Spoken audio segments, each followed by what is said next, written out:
natin is about kung paano natin i-convert yung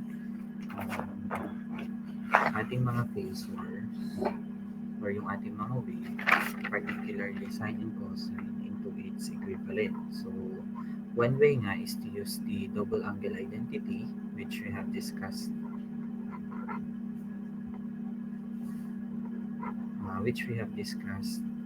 last meeting.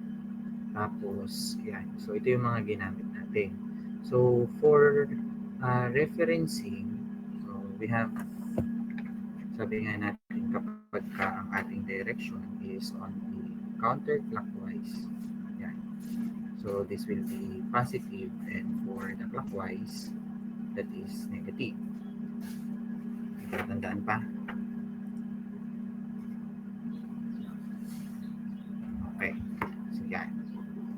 So,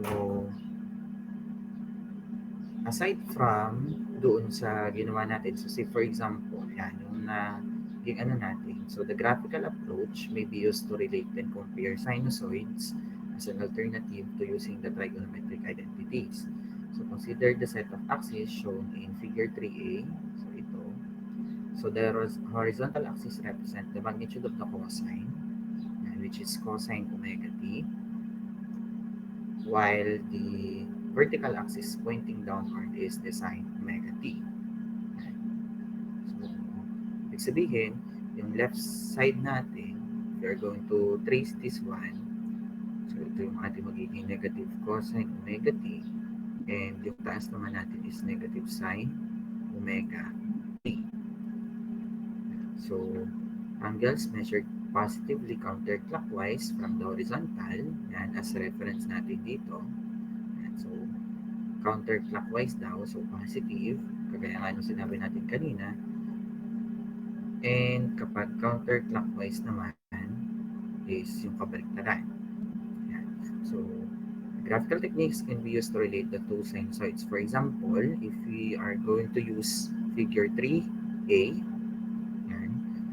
So, kapag daw nag-subtract tayo ng 90 degrees, yan, subtracting 90 degrees from the argument of cosine omega t gives sine omega t, or cosine omega t minus 90 is equal to sine omega t.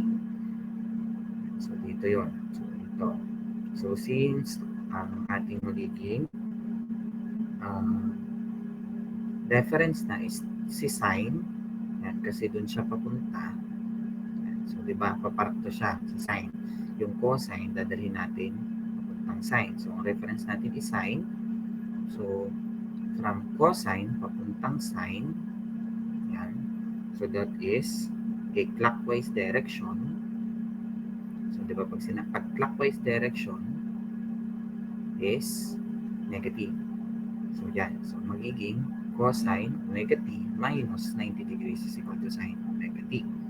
Then, similarly, adding 180 degrees argument to sine omega t naman. So, ito, papunta naman siya dito. Yan. So, from sine, papunta sa kabila. So, that is argument gives a negative sine omega t, or sine omega t plus 180. So, ito naman yon. So, magpapakabila naman tayo. So, ang direction natin is pa-counterclockwise. So, kaya, pag nag-plus ka ng 180, magiging negative sine omega t. Maliwanag po.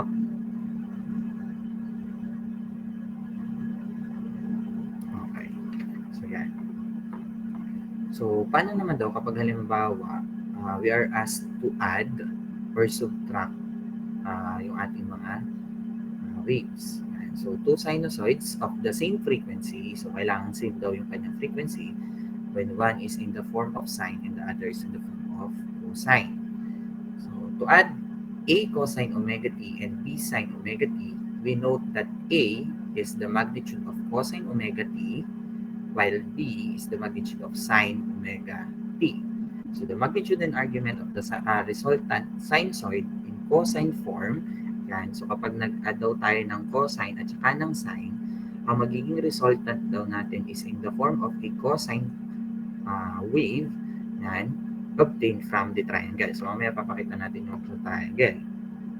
Thus, so if you are going to add A cosine omega t and B sine omega t, that will be C, which is yung magnitude ng ating resultant, cosine omega t minus a phase angle. Yan, theta. So where ang C natin is equal to the square root of A squared plus B squared, kasi ito ay para magiging component method.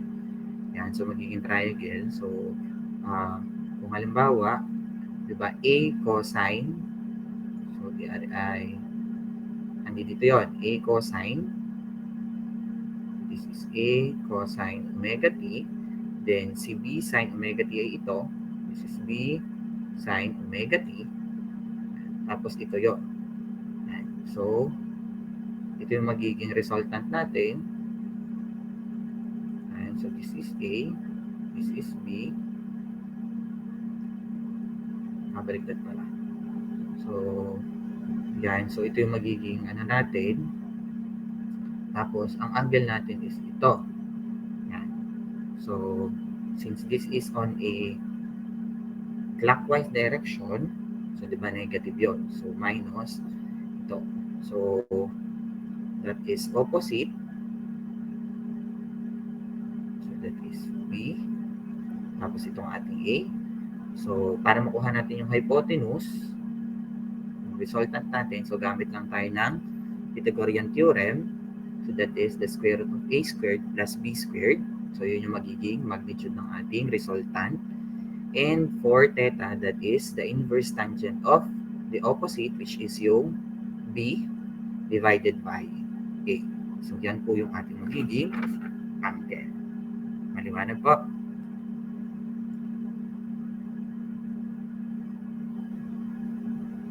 Okay po ba tayo doon?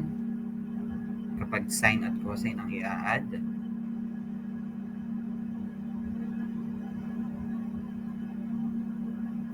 Any response? Any questions?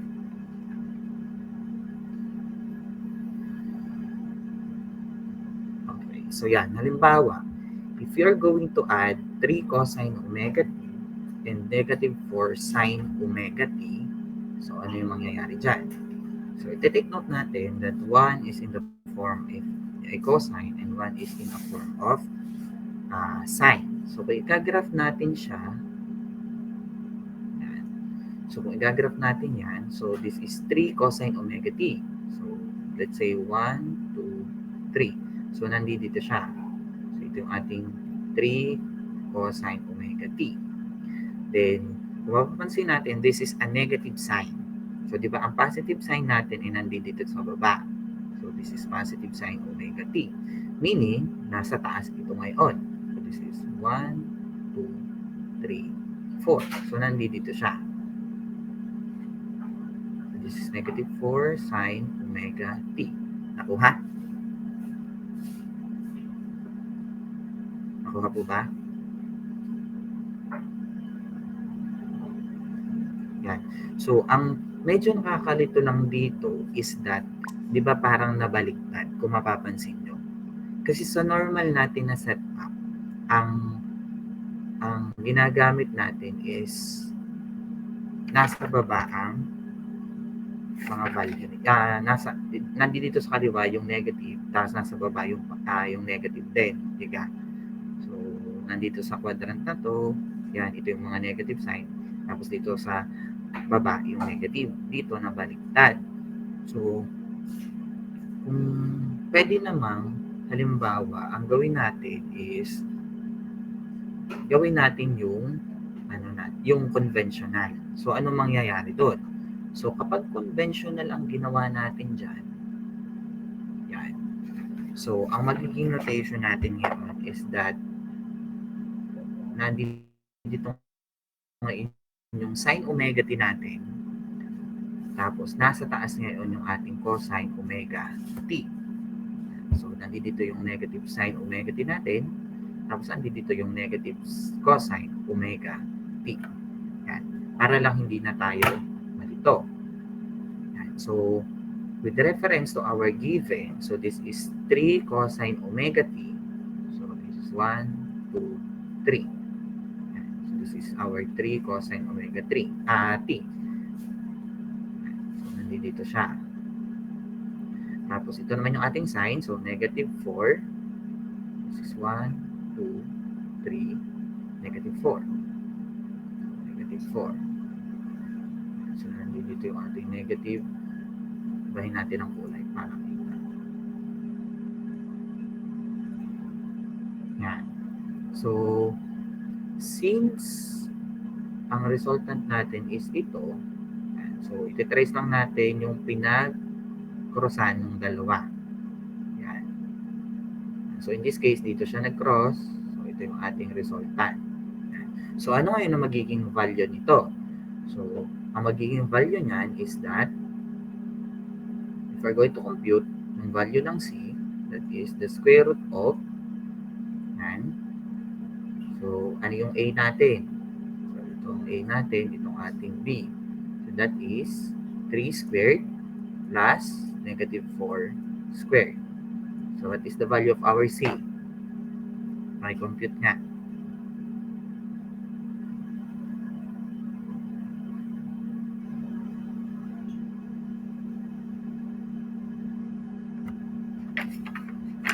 Ano ang value ng C natin? 5 po. So, that is 5. Tama. So, that is 5. So, ito ngayon magiging magnitude ng ating so, ito yung magiging value or magnitude. So, ngayon, so, ang angle na kukuhanin natin is ito. Yan. So, since ang reference natin is with respect to cosine, so, di ba, ito yung ano natin. Yan. Anong magiging value natin doon? So, that is the inverse tangent of, ano yun? Sabi ay B over A. So, anong B natin? That is negative 4 over 3. So, anong ating angle ngayon dito?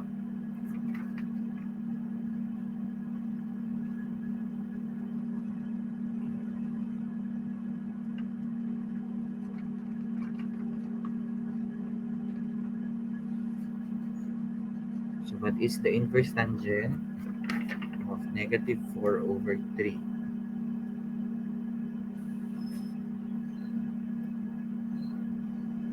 Negative 53.13 po. So, negative 53.1301 degrees. Tama? Yes po. Yan. So, kung gagamitin natin itong formula natin, so that is C is equal to yung magnitude natin na 5 cosine of, so that is omega t minus negative 53.1301. So, ang ating value is 5 cosine omega t plus 53.1301 degrees. Yan. Nakuha pa. Yes po. Okay. So, yan. So, with reference to cosine.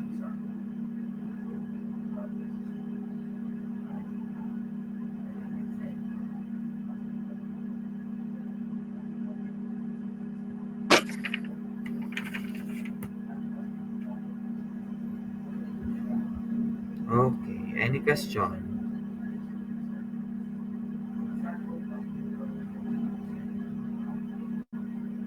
Wala? Okay. So, review muna natin yung ating naging discussion last time.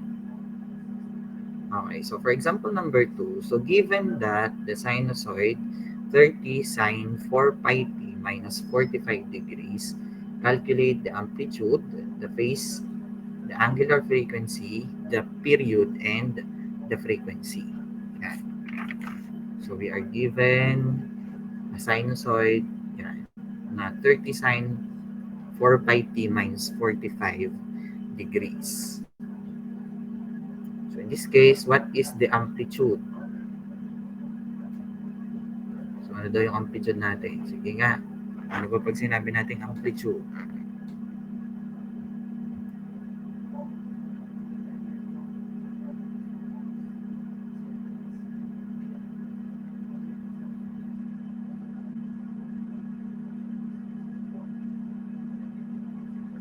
amplitude is,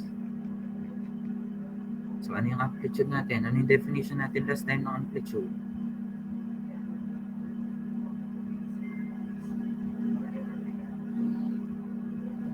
Anyone? So the amplitude is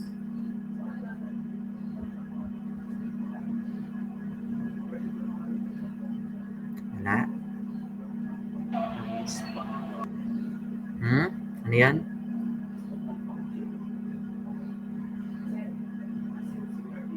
$30. So bakit 30?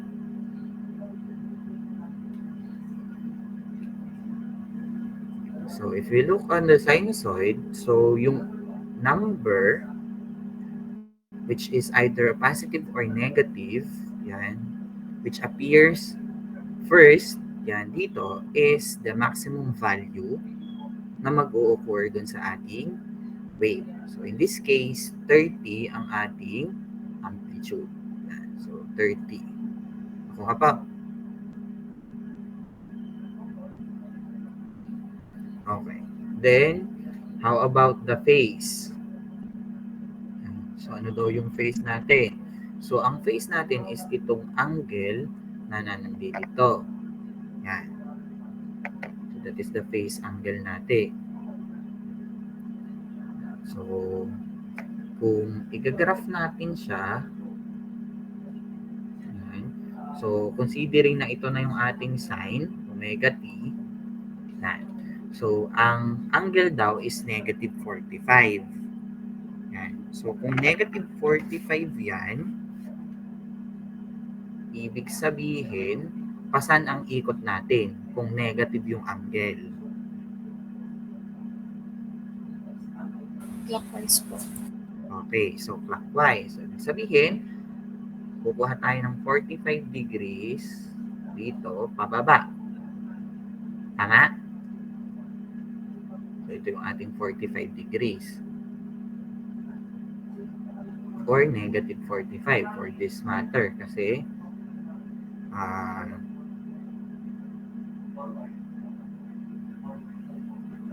so, pwede naman hindi mo na ilagay yung negative kasi understood naman siya na siya ay negative kasi ang reference natin is with respect to this sign, tapos yan paparto siya. So, ibig sabihin, ito yung ating sine omega t minus 45 degrees or yung 30 sine omega t minus 45 degrees. Tama pa?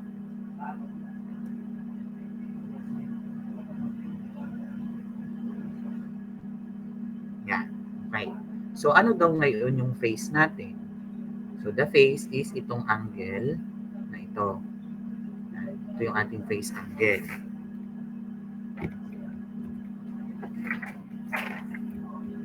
Yan. So, this is our phase angle.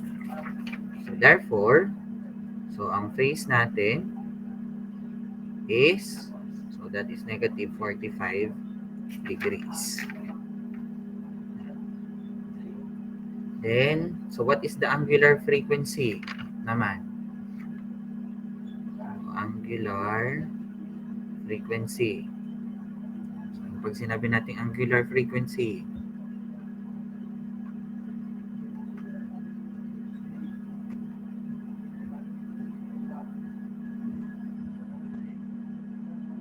so angular frequency is, alin yun? Yung omega. So, alin dyan yung omega natin? So, angular frequency is yung omega. So, di ba, ito ay parang halimbawa, yan ay, say for example, i-represent natin to as voltage. So, di ba, halimbawa, EM sine omega t minus phi. Yan. Yan yun ang ating notation. So, ano yung omega natin dyan? Yung 4 po. Yung 4 pi. Kasama yung pi. So, that is 4 pi radians per second. Maliwanag po. Okay. Then, Next is period. So, ano naman daw yung, frequency muna. Period pala muna, period. So, what is the period dito? Paano naman natin makukuha yung period?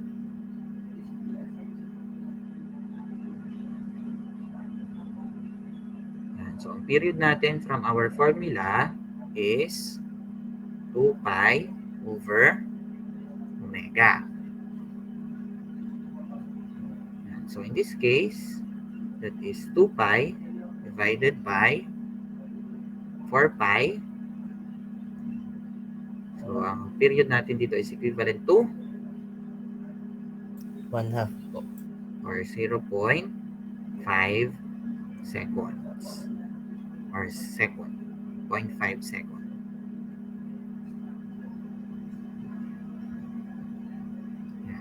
And last is our frequency.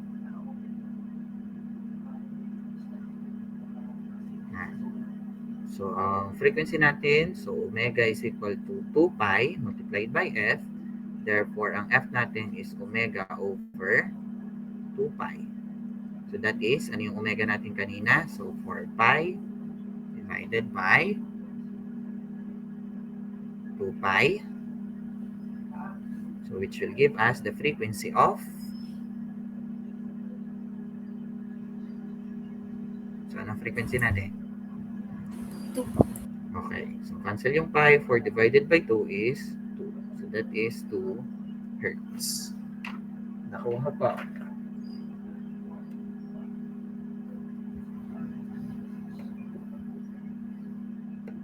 Nakuha po ba yun?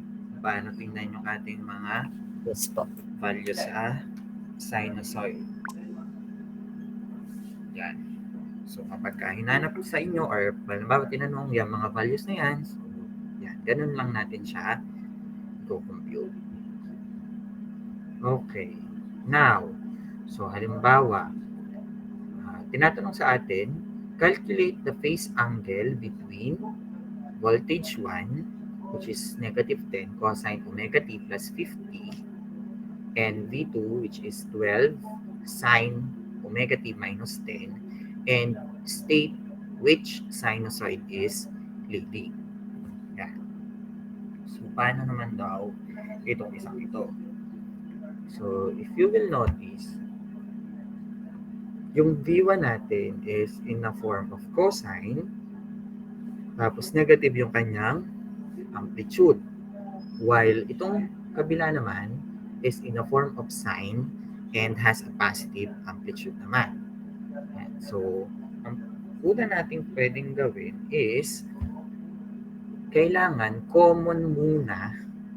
So, kailangan maging common or i-convert natin into either cosine or sine yung ating mga sinusoids.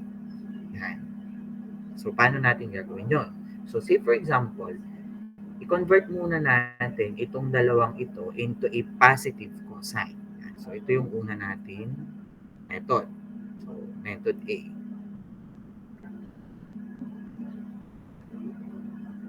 Yan. So, kung method A ang gagamitin natin, so as you can see here, ang V1 natin is negative 10 cosine of omega t plus 50. Yan. So, kung i-convert natin to into a positive cosine, so, paano natin siya i-convert? Considering yung tinuro ko na sa inyo ha. Halimbawa, ito yung ating sine omega t, tapos andito na yung ating cosine omega t, then this is our negative cosine omega t, and this is our negative sine omega t. Yan. So, nasaan ngayon itong negative 10 cosine omega t plus 50? So, unang-unang yung titingnan is nasaang ano yung amplitude niya. So, negative daw yan. So, ibig sabihin, nandito siya sa quadrant na to. Tama po. Nandito siya sa quadrant na to. Dito sa negative, dito sa pababa. Yan. Tapos, may angle daw siya na 50 plus. So, kung plus yan, with reference to negative cosine, pasaan ang gana natin? Kung plus yun.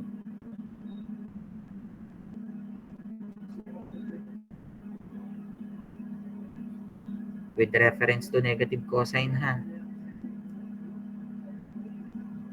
So kung with reference to negative cosine, may positive 50 ka daw, pasaan ang gana dapat natin? Is it clockwise or counterclockwise? Kasi plus 50 daw yun. Okay, so dapat counterclockwise. Ibig sabihin, kung 50 yon, so nandito ka. Yan. Drawn na to scale ha.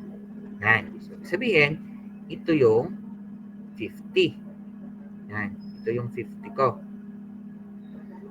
So, counterclockwise po ito. Tama? Kaya siya naging positive 50. Now, ang kailangan daw natin is ma-convert siya papuntang positive cosine. So, ibig sabihin, ito na yung magiging reference ko ngayon. Si positive cosine. Papunta ngayon ako dito sa ating value na to.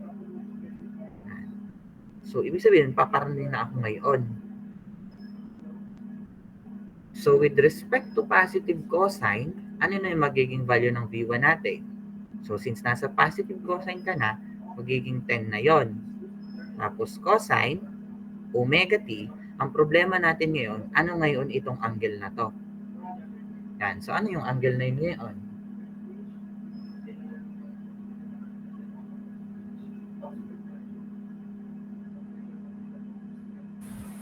po.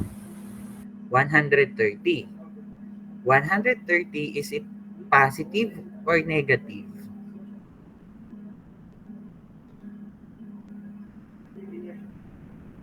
Negative. Okay, so that is minus 130 degrees. Nakuha po? Yan. Okay. Next. So, ang V2 naman daw natin is 12 sine omega t minus 10 degrees. Yan. So, kung i-graph daw natin siya ulit, yan. So, that is a positive sign. So, nasaan siya? So, nandito siya sa kanan. Ano? Sin omega t. I-convert natin siya papuntang positive cosine. So, dapat nandito siya. Yan. So, ngayon, ang angle daw nun is negative 10. Nasaan siya? So, negative. Masaan ang negative natin? Pa-clockwise po. Pa-clockwise, di ka? So, from, ang reference natin ngayon is sine.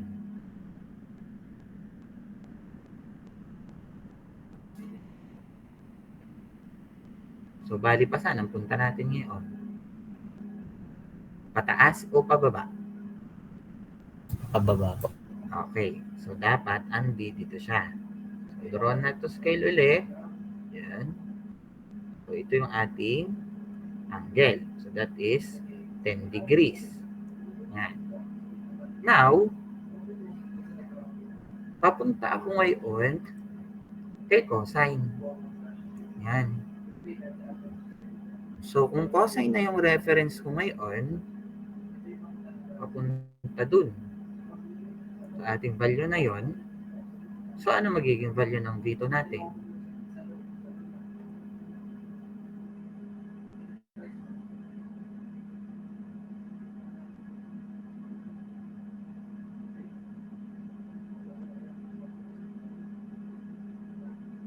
So, di ba magiging 12, tapos ginawa na natin siyang cosine, omega t. So, ano yung angle natin ngayon? So, with reference to cosine, pasaan ang ikot niya ngayon? Negative 100 po. Okay, so that is minus 100 degrees volts. Nakuha po.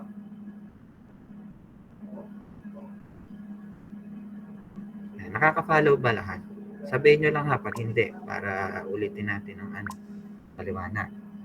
Now, so, na i-convert na natin siya into same cosine. Diba? Cosine na sila parehas. Ngayon, kapag pinagsama natin yan, so kapag pinagsama natin siya, so diba, with reference to cosine, so ito na yung ating reference eh. So yung isa ay are, ito yung magiging 10 cosine omega t minus 130 degrees. Tapos itong isa, yan, is 12 cosine omega t minus 100. Yan. So, di ba? Yan yun. With reference to cosine omega t. So, ito siya. Ito. Ngayon, ano daw yung phase angle between them? So, ang itetrace lang natin is itong angle na to. Yan. So, ano daw yung angle na yan? Anong measure nung angle na yon?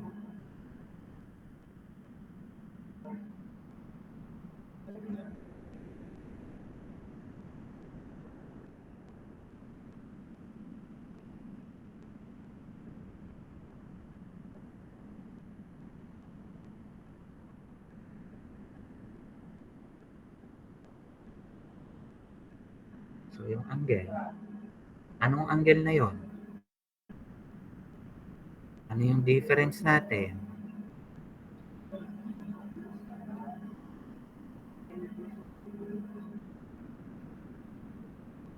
Ano yung angle na yun? Di ba? Negative 130 at saka 100. So, ano yung difference between that two angle? 30 degree po. Sabihin, okay. So, ang phase angle natin is 30 degrees. Yan. Ngayon, sino daw ang nauuna dun sa dalawa? So, which sinusoid is leading? Yan. So, alin ba? So, ito ang V1 natin. Diba? So, ito si V1, ito si V2. Yan. So, alin daw dyan ang leading?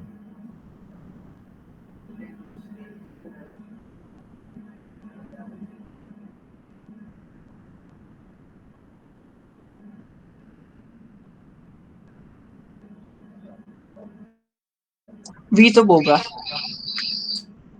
Okay. So, V2 leads V1 by 30 degrees.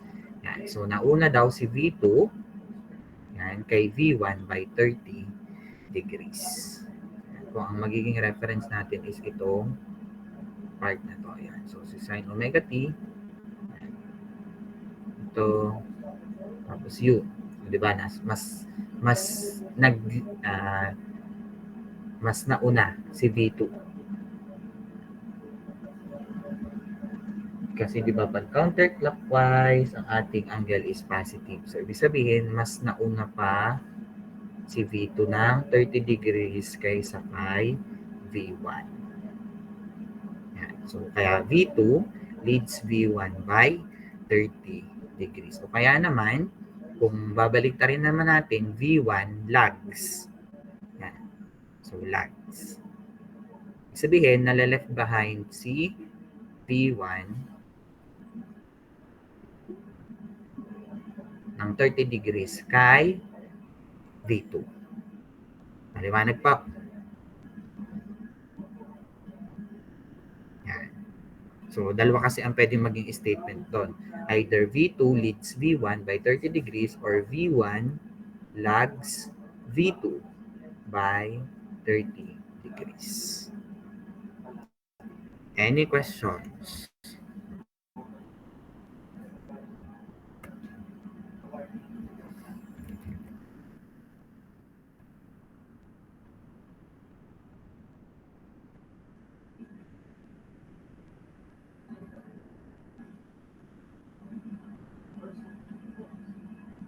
Okay po tayo dito.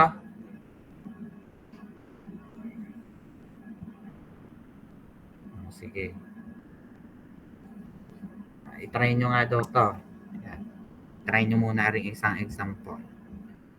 So, say for example, we have I1 is negative 4 sine of 377t plus 55 degrees ampere, and I2 is equal to 5 cosine 377t minus 65 degrees ampere. Yan. So, thus,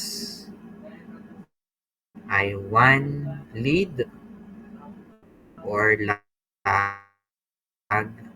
I2. Yan. So, itry nyo nga. And by what angle? Yan.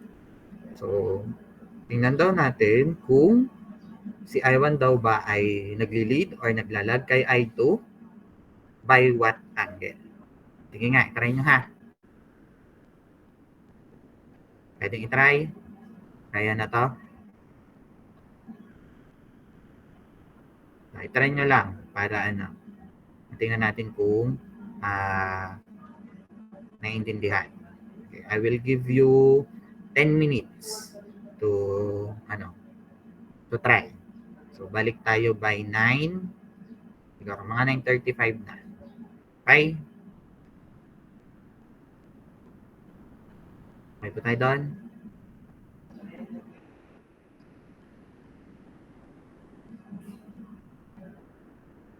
So I will take that as yes.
Yes, Mr. Songko. Sir, lagi po bang sa cosine i-reference yung ano? Yung Pwede din sa sign, sa positive sign. okay po.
Okay, so ang sagot ni Mr. Songko ay I1 leads I2 by 210 degrees. Anong reference mo? Cosine po. Sa cosine. Sige. So, tama naman yun. Meron bang nag-reference with respect to sine?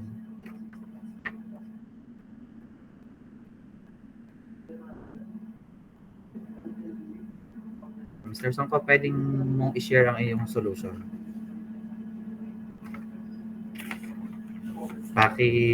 Take ng Paano po? picture. Take ng picture tapos pasend sa GC natin.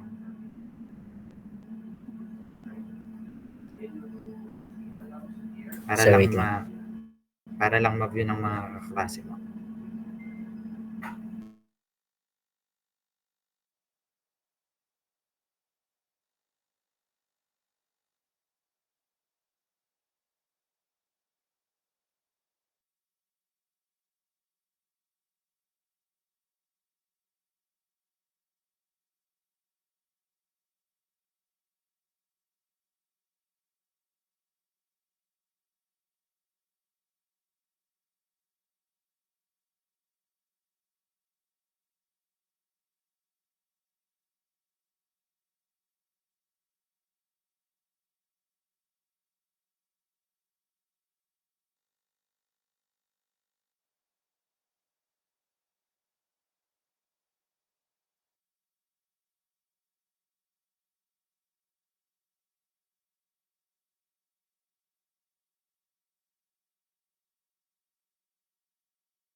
Okay, so ito yung solution niya.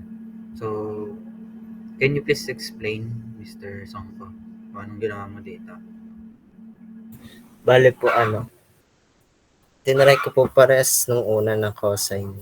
Tas nung sa sine po, ganun din lumabas. Dito po sa I1, yung negative 4 sine 370 plus 55 degree ampere. Yung angle po niya is positive 55 degree. Tas negative sign po. So, dito tayo sa negative sign omega t. Mag-a-angle. Positive po yung angle. So, counterclockwise po yung magiging rotation. So, sa baba po yung negative sign omega t yung angle na 55 degree. Tapos po, ang reference natin, gagawin natin siyang sin omega t. So, dyan po ako po. Tapos, mula dyan po hanggang dun sa angle ay 235 degree. So, meron po tayong I1 na positive 4 sin 370 plus 235 degree ampere. Sorry po, magulo yung sulat. Tapos, sunod pa, ganun lang din. Wala, hindi ko na sulatan. I1 equals, I2 equals 5 cosine 370 minus 65 degree ampere. Ang reference ko ulit ay ganun, sine. So, mula po dun sa, sa, yung angle mo na pala po. Negative 65 degree po yun. So, dun sa cosine omega t, ang rotation niya ay clockwise po. So, sa kanan po, sa right side na 65 degree. Tapos po, i-reference po natin siya sa sin omega t. May dot po dapat dun sa Hindi ko lang nalagyan. Tapos po, mula dun hanggang dun sa 65 degree ay 25 degree. Tapos po, meron na ngayong I2 na 5 sin 370 plus 25 degree ampere. Tapos po, pinagsama ko na po yung dalawang angle, yung I1 at I2. Dito po sa sa unang araw, yung I2 ay may 25 degree po dyan. Tapos po, yung I1 ay 235 degree. By rotation of counterclockwise, I1 leads I2 by 210 degrees. Dahil po 235 minus 25 ay 210. Okay. So, very good. Yan. So, did others get the same answer?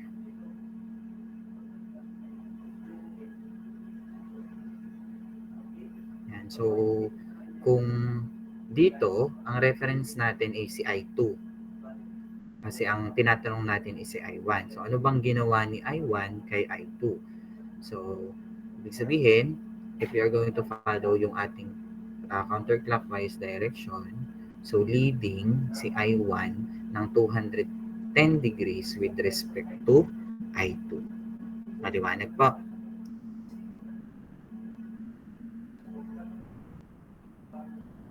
Okay po tayo dito sa sample.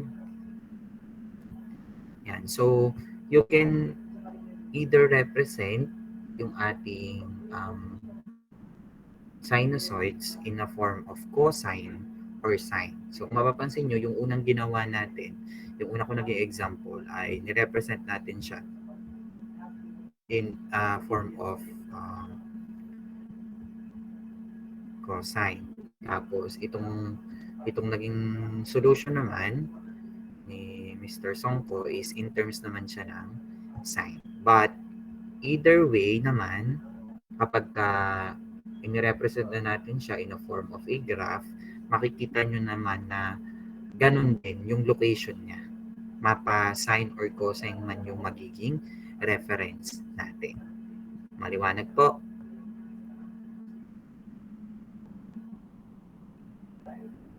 Okay. Yeah. So, any questions so far before we proceed dun sa phasors na?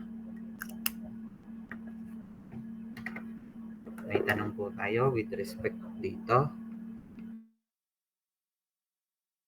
sa mga sinusoids natin.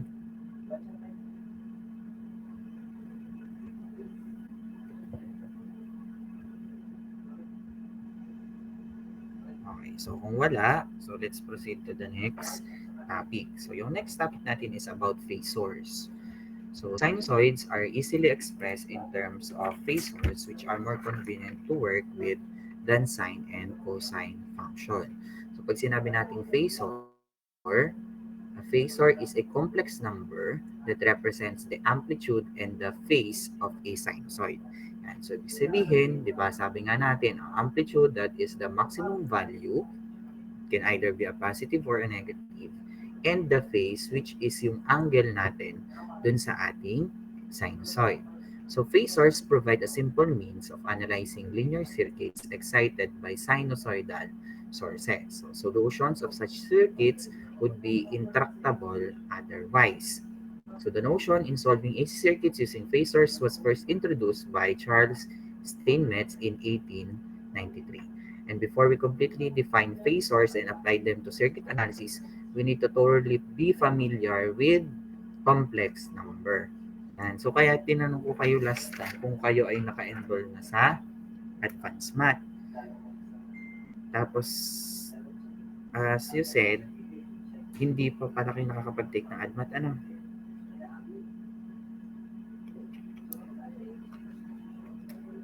Next semester pa kung hindi ako nagkakamali.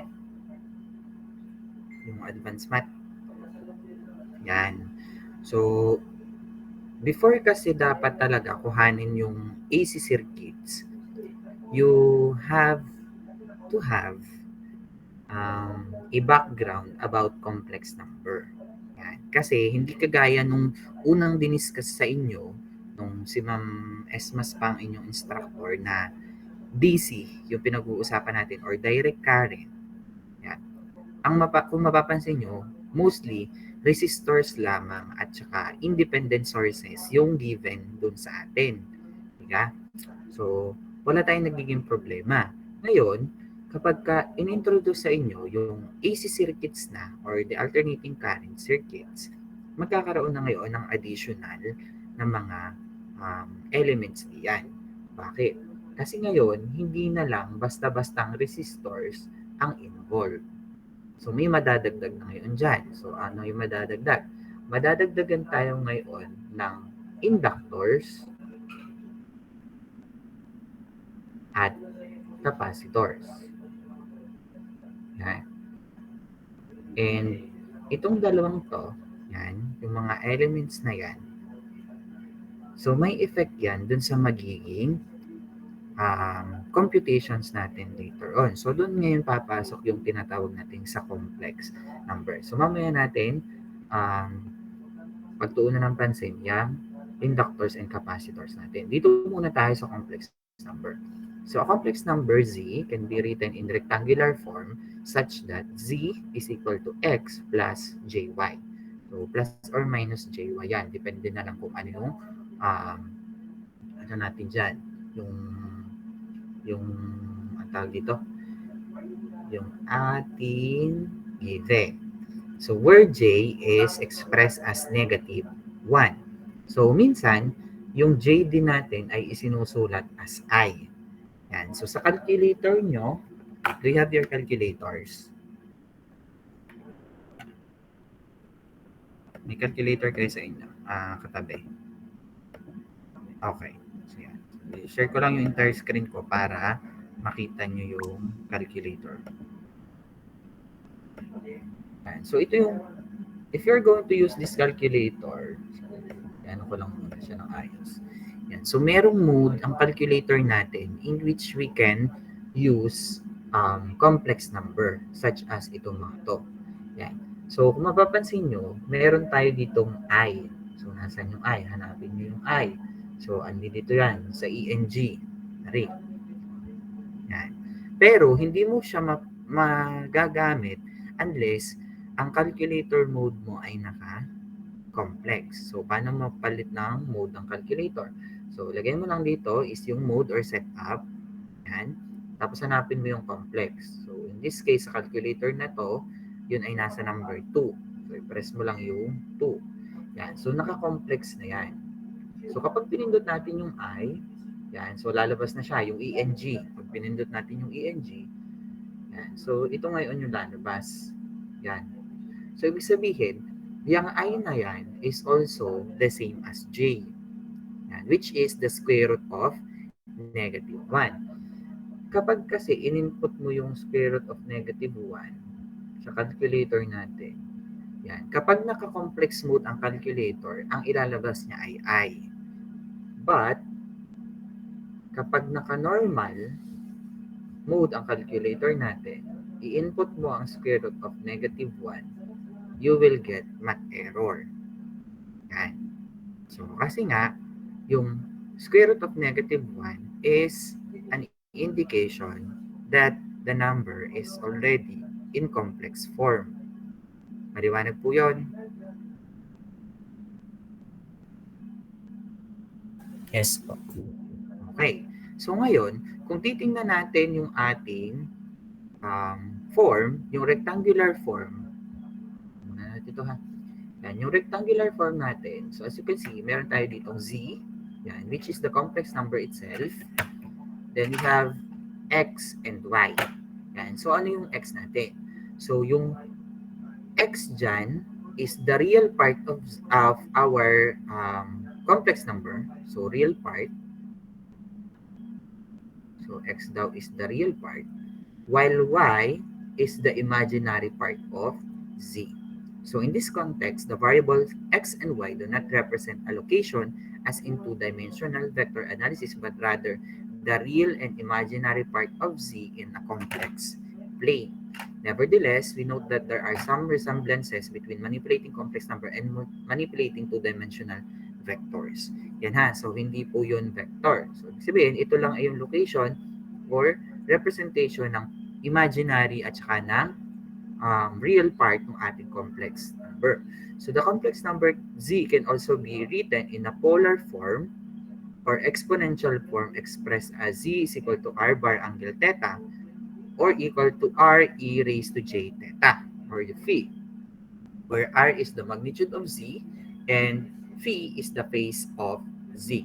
So we notice that Z can be represented in three ways. So tatlong ways daw natin pwedeng i-represent ang ating complex number. It can be in a rectangular form, in polar form, and in exponential form.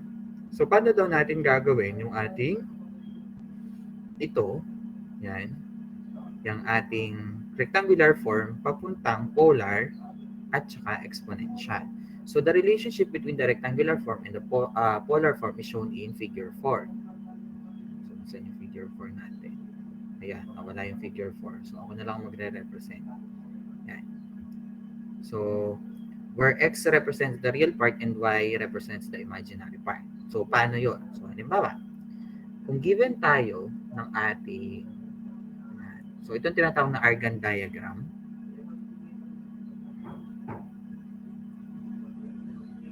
Yan. So ito yung gagamitin natin to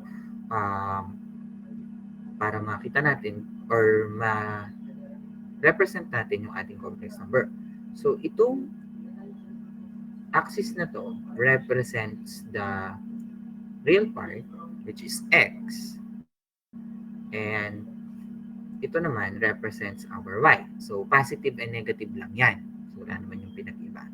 So in order to say for example, so di ba yung X and JY, so ganun din naman yun.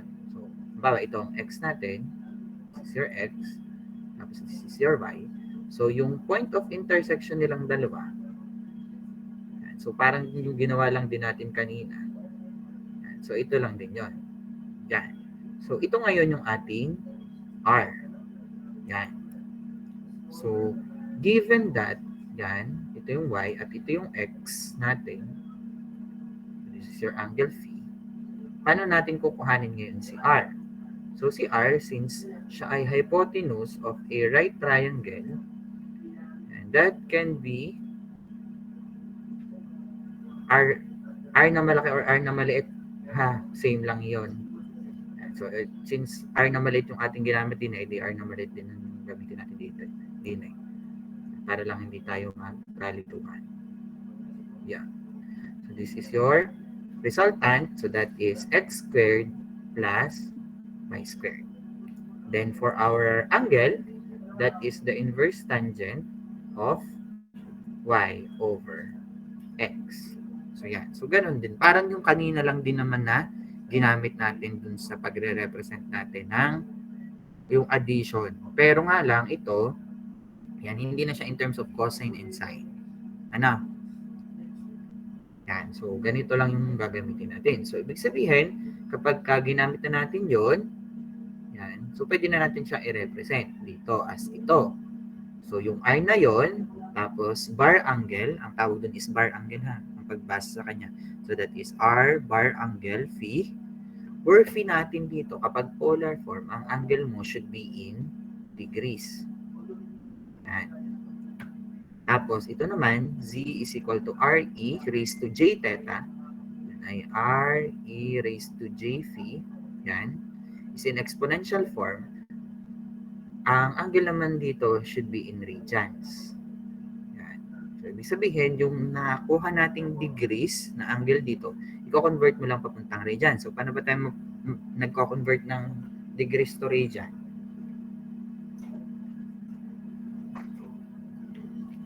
Paano tayo nagko-convert ng degrees to radian? Sige nga. Degrees to radians.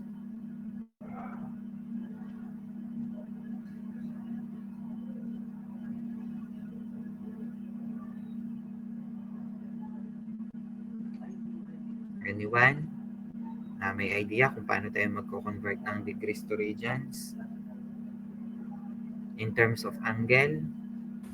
I-multiply po sa pi over 180 degrees po. Okay. So, para ma-convert natin, papuntang radians, yung ating angle in degrees, i-multiply mo lang yun ng pi over 180. So, kung kabaliktaran naman, from radians to degrees, so, i-multiply mo lang siya ng 180 over pi. So, yun ha. Okay. So, yun po yung ating pagre-represent sa kanya. So, ito din naman yun. Or, the other way around naman daw, kapag ang known naman natin is R, at saka yung ating phi. So, di ba, kung titingnan natin yan, so, ito yung R, ito yung ating phi, tapos, ito yung ating Y, ito yung ating X. Yan. So, pwede daw natin kuhanin yung value ng X as R cosine of phi. Yan. So, di ba, in terms of R and phi. Kasi ito ay, kapag cosine is adjacent over hypotenuse. Yan. So, parang cosine of phi is equal to adjacent x over r. So, ang x natin is r cosine of phi.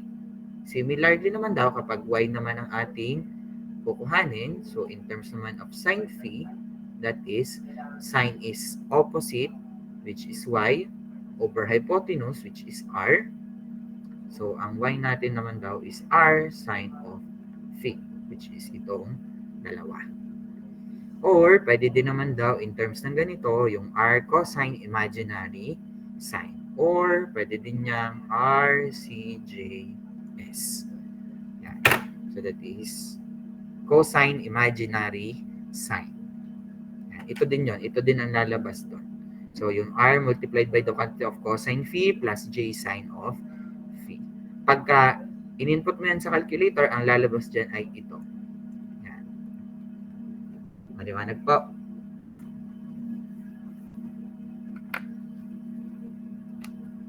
Nakaka-follow ba?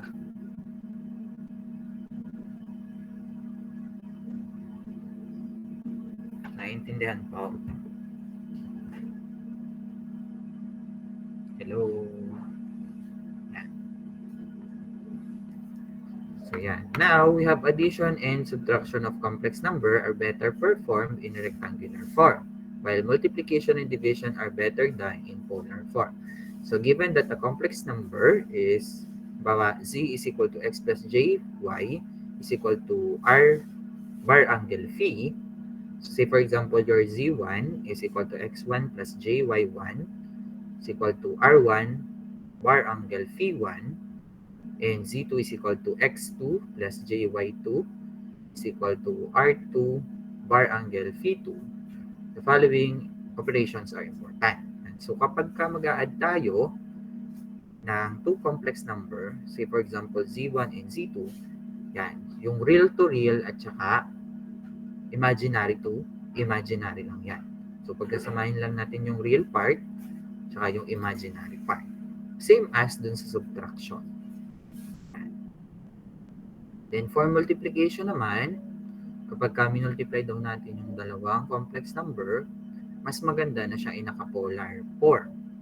Yan. So kapag pinag-multiply mo, z1 is equal to z2, ang gagawin lang natin is i-multiply lang natin yung yung kanilang magnitudes, yan, which is R1 and R2, and i-add lang natin yung kanilang arguments.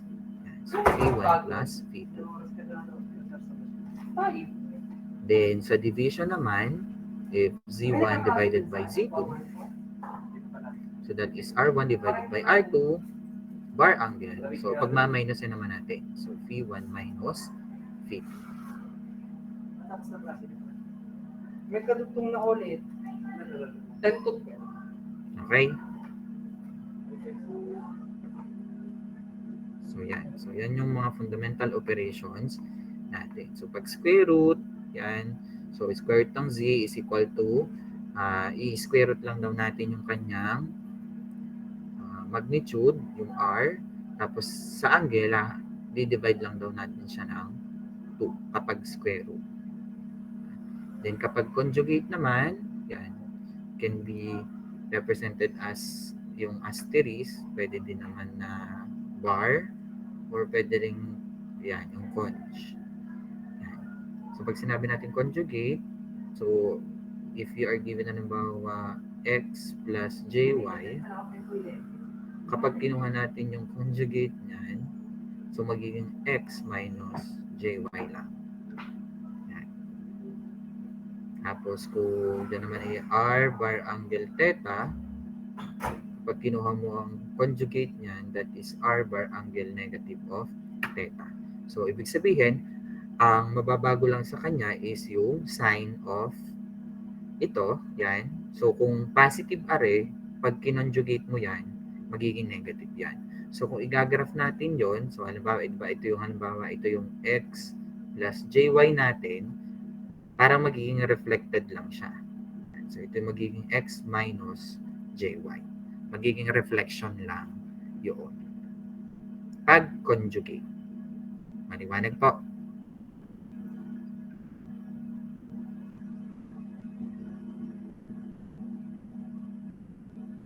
Maliwanag po ba yun? Yes. Okay. Yan. So, there are basic properties of complex numbers that we need, and the idea of phasor representation is based on the Euler's identity. So, in general daw, yung Euler's identity natin, so which is yung e raised to plus minus j theta is equal to cosine phi plus or minus j sine phi, which shows that we may regard cosine phi and sine phi as the real and imaginary part of e raised to j phi. So we may write that cosine phi is r e raised to, yan, yung real times e raised to j phi, and sine phi is yung imaginary times e raised to j phi, where re and im stands for the real part and the imaginary part of yung given natin. Given a sinusoid Vt is equal to Vm cosine omega t plus phi, we express Vt as, yan. So, ganito daw natin siya re-represent.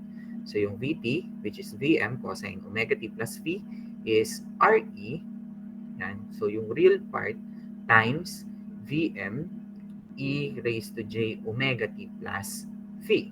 Or, ang V of t natin is Re, yung real, times Vm e raised to j phi times e raised to j omega t. So, di ba, property ng exponent. So, kapag, or Yan, so exponent, kapag may plus ka doon, bawa ay e raised to j omega t plus phi. Yan. So, yan ay magiging e raised to j omega t plus j phi. So, kapag exponential yan, tapos may plus ka doon, so yan ay nakamultiply. So, yan ay e raised to j phi times e raised to j omega t. Yan. Tapos thus, ang v of t daw natin is equal to yung real multiplied by v times e raised to j omega t. So, ito daw yung general formula natin where v is equal to vme raised to jt or vm bar angle phi. So, yan. So, pwede daw natin i-represent ngayon yung ating sinusoid as ganitong formula. So, in terms of yung kanina natin ginagawa, na parang siya ay naka-complex number lamang. Yan.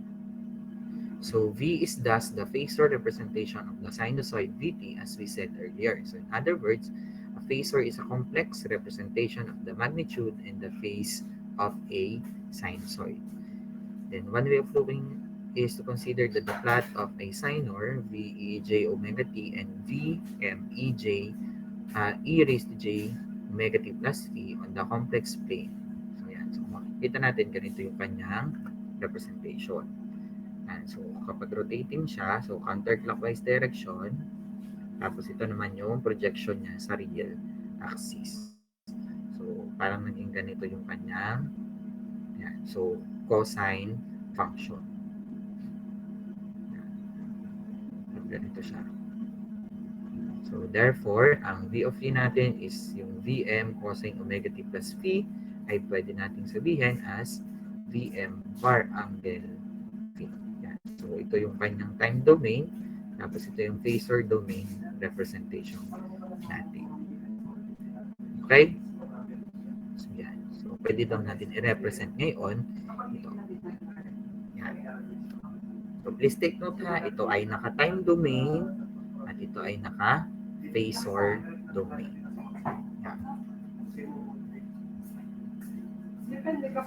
So, ito yung ating naman ngayong notation.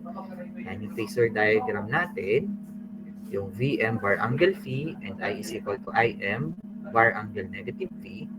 Yan. So, leading direction kapag counterclockwise. Tapos, lagging naman kapag clockwise direction. So, in terms of voltage, yan, leading siya. Yan. Tapos, ito, negative ang angle ng current. So, lagging naman yung ano natin with respect to the real axis. So, ito yung representation natin. So, ito ay, halimbawa ito, Vm cosine omega t. So, ito ay Vm bar angle phi.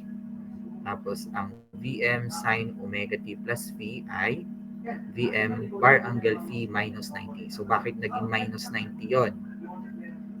And kasi RA naka-sine, i-convert mo muna siya papunta ng cosine. So, di ba kapag yung ginamit natin is yung cosine, sine. Baliktad pala. Sine, tapos cosine omega t. So, galing siyang sine, papuntang cosine. So, papaon. So, this is counterclockwise. Ang counterclockwise natin ay so, ang reference natin is cosine kasi dito natin siya papupuntahin. Ano? So, ibig sabihin, paparnay. Papunta dun sa ating original na given. So, this is a clockwise direction. So, kaya ma-minus tayo ng 90 degrees. Tama. Kapag ang given ay hindi naka-inclusion for, dapat yun ay ano, Tapos ito naman isa, Im cosine omega t. So, naka-cosine na yon. So, magiging im bar angle theta na lang siya. Tapos, si im sine omega t plus theta naman ay im bar angle theta minus 90. Kasi kagaya nitong isa, nakasine din siya. Re-represent natin siya as cosine. Magiging cosine yung reference papunta dun sa positive sign. Kaya magmaminus tayo ng 90 degrees. Maliwanag po.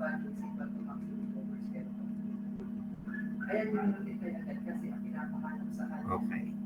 So, yan.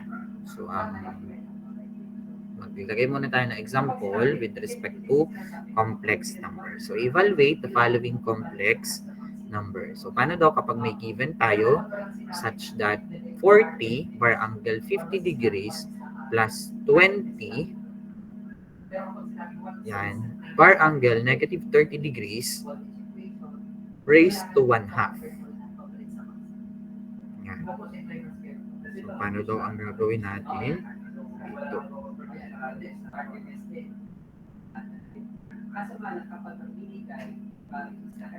So, as you can see here, we have a polar form. Ano? Naka-polar form siya parehas.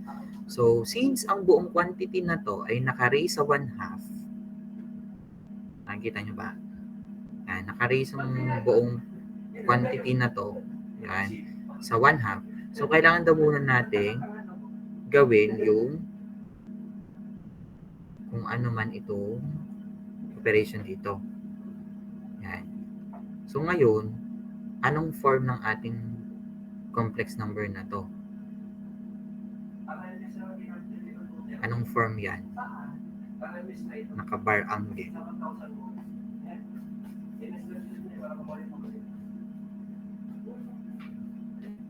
Anong form yan doon sa tatlo na diniscuss natin? So, di ba meron tayong tatlo?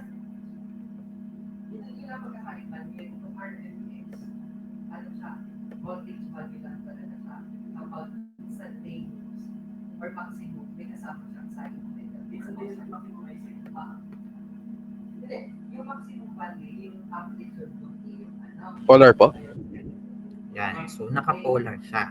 So, sabi natin kanina, kapag ka addition or subtraction, mas madali tayong makakapag add or subtract kapag ka ang ating complex number ay ano? Anong form dapat para mas madali? So, mas madali kapag siya ay rectangular.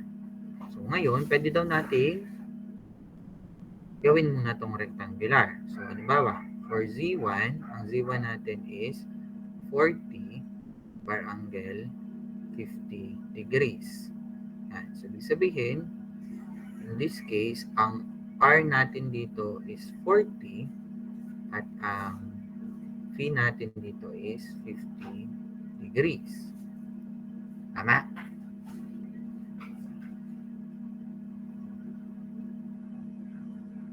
So, paano natin kukuhanin yung x1 at y1 nito na component? Sabi natin kanina, ang x natin dito is r1 cosine of phi1, while sa y1 naman is r1 sine of phi1.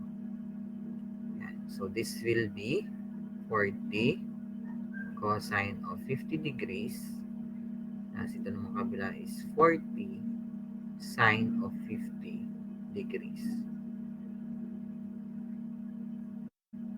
So, paki-compute nga kung anong value nito.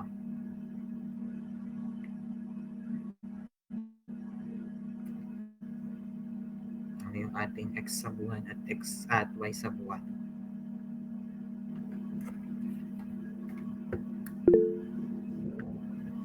Yes, Mr. Songko. Ang x sub 1 po ay 25.7115. Okay, tapos ang y1 ay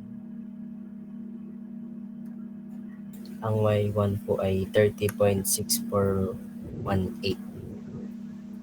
6418. Okay. Apo. So, ngayon, pwede daw nating i-represent si Z1 as 25.7115 plus J, 30.6418. So, ito yung ating Z1. How about si Z2?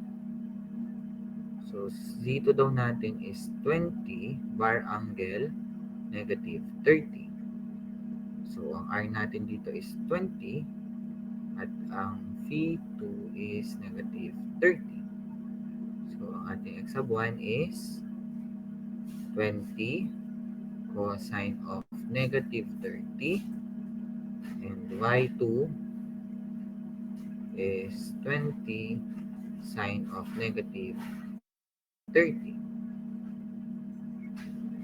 So, anong sagot natin dyan?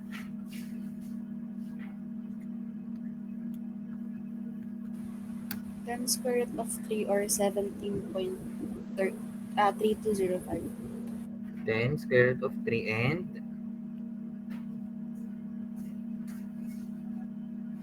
ano yung Y2? Negative 10. Okay, negative 10. So, ibig sabihin, ang ating Z2 ngayon is equal to 10 square root of 3 minus J 10. Yan. So, pwede na natin i-perform ngayon yung operation natin kasi plus daw naman yun. Yan. So, ibig sabihin, ang Z total natin is equal to Z1 plus Z2. So, which is, so, paano natin makuha yun? So, magiging X1 plus X2 plus J times Y1 plus Y2. Yan. So, in this case, ang X sub 1 natin ay 25.7115 plus ang X2 natin is 10 square root of 3 plus J multiplied by ang Y1 natin is 30.6418 tapos negative 10. So, this will be, ano yung final answer natin? Hindi pa pala final. Ano yung total natin?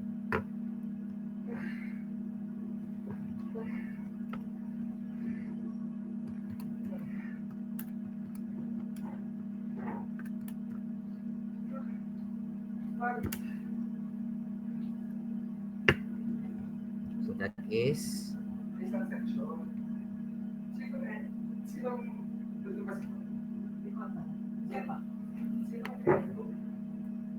0320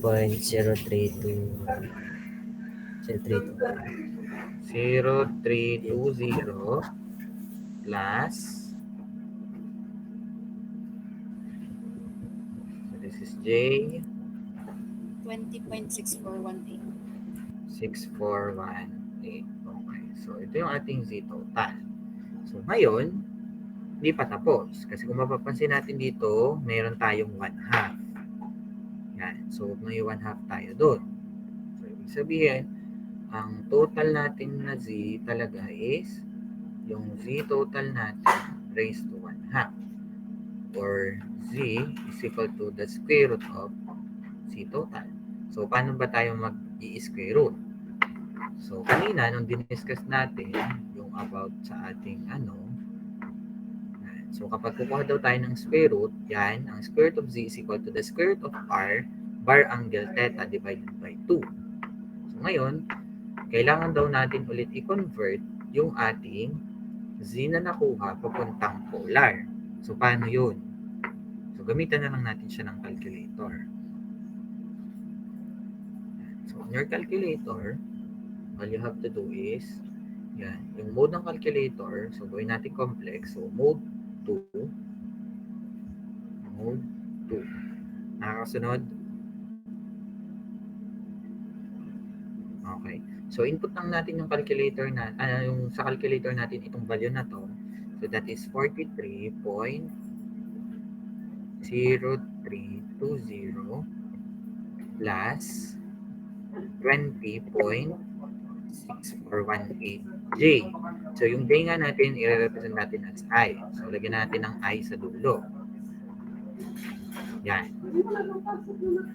Then, press equal muna. So, ito yung ating makukuha. Yan. So, 43.032 plus 20.6418i. So, ang gagawin natin is press shift. Yan. So, calculator natin. So, shift 2. Yan. So, shift, then 2. Then, pag na-press nyo yung 2, lalabas yung complex na to. Kailangan natin is yung naka-polar 4. So, ipe-press mo lang ay 3. Yan. 3. Yan. Ito ay rectangular to polar. So, rectangular to polar, then press equal. Yan. So, meron na tayo z is equal to 47.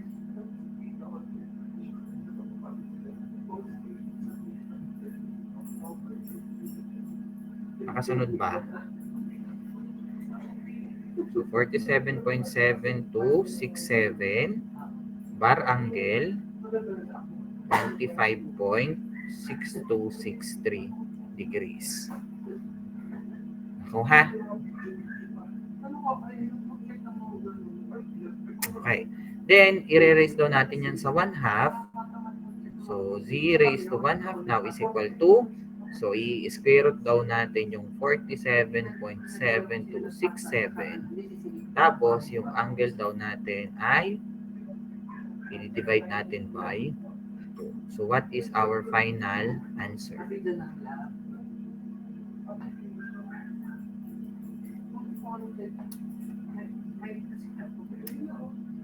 So, we have 6.9085 bar angle 12.8132 degrees. Yan. Do you follow?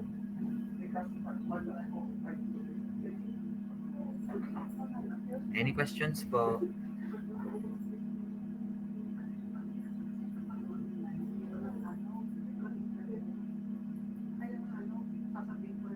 Questions? Nakasunod po?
Okay. Try nyo nga itong kasunod. So, paano naman daw kapag ito, yan, may division, yan, ito, may plus, yan. So, mapapansin natin, meron tayong polar form din tapos biglang naging, tawag din, naging rectangular, tapos yan. Tapos ito may conjugate na, tapos i-divide daw natin. So, paano daw yan? So, pakitry nga. I-try nyo nga ito, aray. Walang data, walang internet, walang mobile. Ay, ito naman nakaka-wifi ah. Yung, may nakapag-data kayo siya. Okay, nakakapag-data. Try nyo nga ito. We'll give you again 10 minutes to solve that problem. Okay? Sinamaran kasi nagdadalawang isip pa. So, pakitry para ano. Yung mga ano, baka doon din siya kumuha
Okay, nasagutan nyo?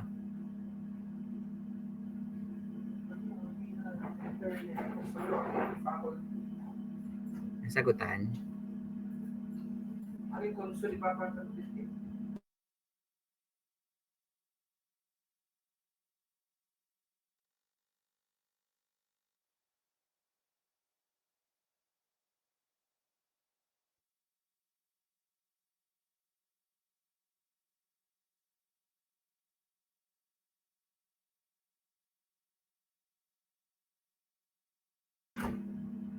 Hello, may sagot na?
Okay, so try natin itong sample number 2.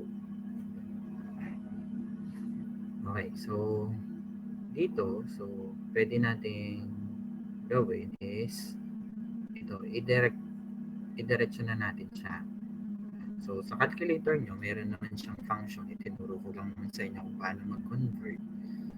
But dito sa calculator, pwede nating i-direct na i-input itong ating mga given. So say for example, we have 10 per angle, negative 30. So don't forget yung parenthesis natin kasi mahalaga yun dahil yung angle na negative 30, pagka pinalas mo yan, yung buong ito mapaplas din yun. So dapat meron siyang parenthesis. So plus 3 minus J4 or 4i. Then press equal. Yan. So we have 3 plus 5 square root of 3. 3 plus 5 square root of 3 minus J9. Yan. Same ba ng answer nyo?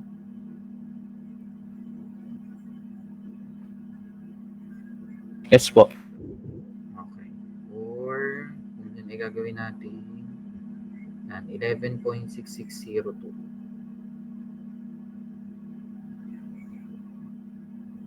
Yan. So, ano muna natin siya, i-store natin siya, say for example, kay A. Yan, kasi gagamitin pa natin yun mamaya. Then, itong baba naman, so kailangan daw natin i-conjugate ito. So, itong part na to. I-conjugate daw natin. So, i-conjugate natin yan, so magiging plus na to. Yan.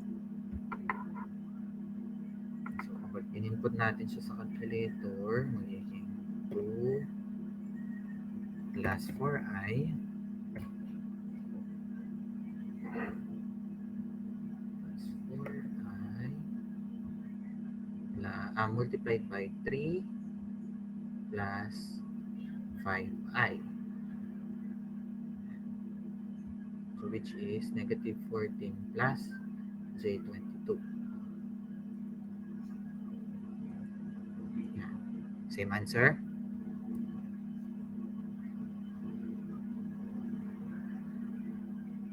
Same answer po?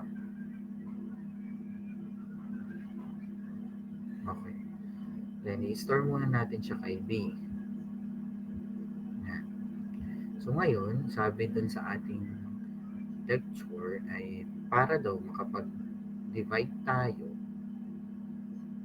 sa by division. Yan. So, sa division daw, kailangan mas madali daw siyang i-polar form or kapag ka naka-polar form.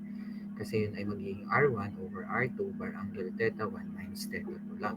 So, i-convert muna natin to into its corresponding polar form. So, yan. So, in this case, so that is yung alpha A natin. So, kung saan natin i-store, tapos shift to 3. So, magiging ito yung ating 14.7296 bar angle negative 36.6629 and divided by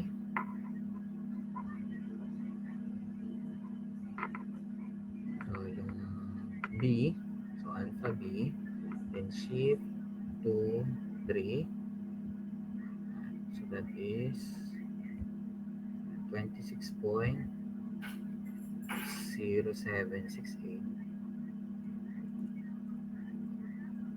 bar angle 122.47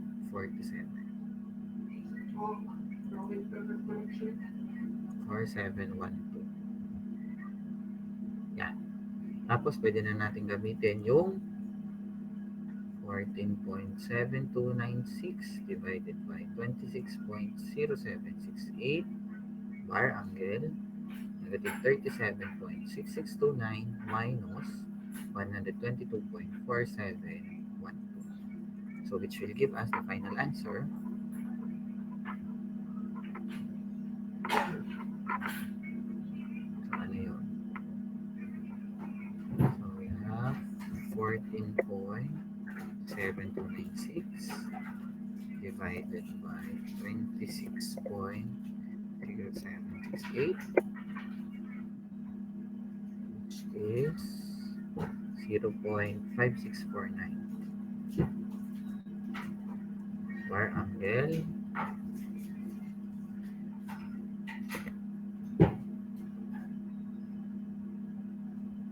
negative 37.6629 minus 122.4712.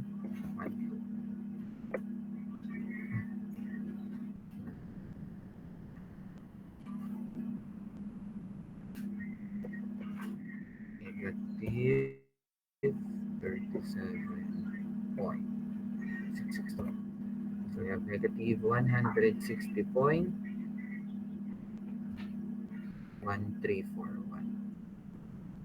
degrees. So this is now our final answer. Nakuha po.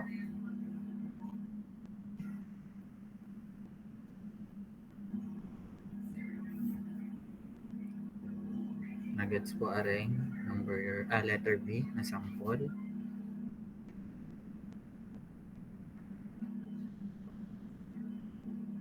Any questions?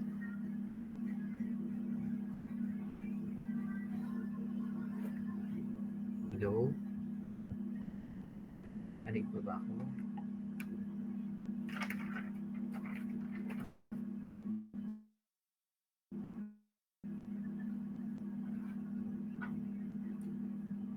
So, para ma-check natin, so pwede nyo naman siyang i-check sa ating calculator.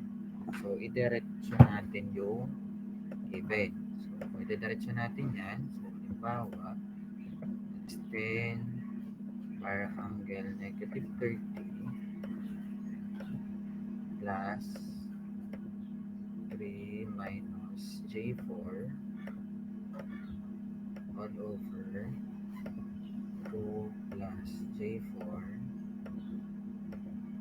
multiplied by conjugate, so shift 2, conjugate ay 2 ng 3 minus J5 then press equal. Ayun. So then i-convert natin papuntang rectangle polar. So Bakit iba ang sagot? Sir, nagdoble po yung minus niyo po sa numerator. Okay.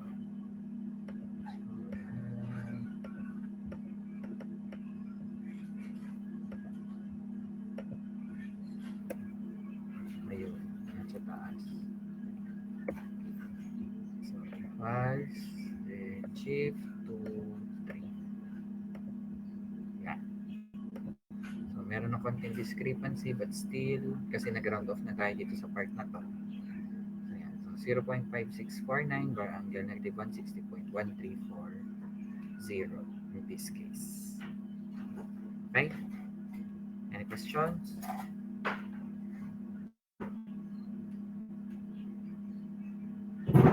Any question po?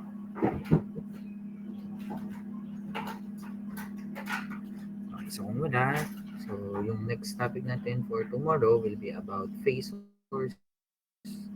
Naman yan, yung sinusoids to phasor. Paano natin i-convert ito. Yan. And then, yan. Ito din. Tapos, start tayo with discussion about yung sa next topic natin, which is about phasor relationships for circuit elements. Yan. So, ano naman yung magiging behavior ng mga circuit elements kapag i-represent natin siya as phasors. Okay? So, I think yun lang muna. Then, see you tomorrow.